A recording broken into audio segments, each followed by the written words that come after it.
5 mobil terlibat kecelakaan beruntun setelah satu unit mobil truk trailer bermuatan peti kemas mengalami remblong di Jalan Demang Lebar Daun, Palembang pada Selasa malam. Peristiwa tersebut memperpanjang daftar kecelakaan yang melibatkan truk bertonnase berat di Kota Palembang. Menanggapi hal tersebut, PJ Wali Kota Palembang Ratu Dewa mengatakan sudah berkoordinasi dengan Polrestabes Palembang. Pihak Dinas Perhubungan juga sudah diminta untuk proaktif menanggulangi kasus kecelakaan seperti ini. Untuk aturan truk yang melintas di tengah Kota Palembang sendiri sudah diatur dalam Perwali Palembang nomor 36 tahun 2019, di mana truk angkutan barang hanya boleh melintas di jalan dalam kota mulai pukul 9 hingga 6 pagi waktu Indonesia Barat.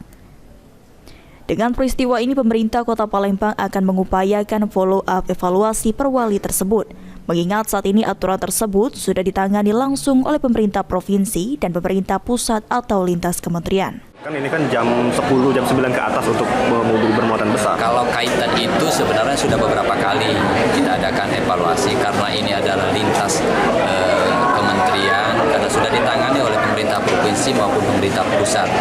Saya kira ini akan coba kami follow up lagi karena sudah beberapa kali kita adakan rapat terhadap tindak lanjut dari persoalan ini. Senada Kapolrestabes Palembang Kombes Pol Haryo Sugiartono menyampaikan, truk bermuatan besar melintas di jalan dalam Kota Palembang sudah diatur dalam perwali yang menjadi acuan, dan jika ada kecelakaan adalah karena human error. Kalau bicara kecelakaan itu kan dengan tronton masuk pada jam tersebut, berarti kan jam tersebut layak untuk masuk ke kota. Sehingga kalau dampak kecelakaannya mungkin akibat human error-nya, bukan masalah trontonnya masuk. Karena memang trontonnya masuk sesuai dengan jam yang tadi disebutkan dalam perda tersebut.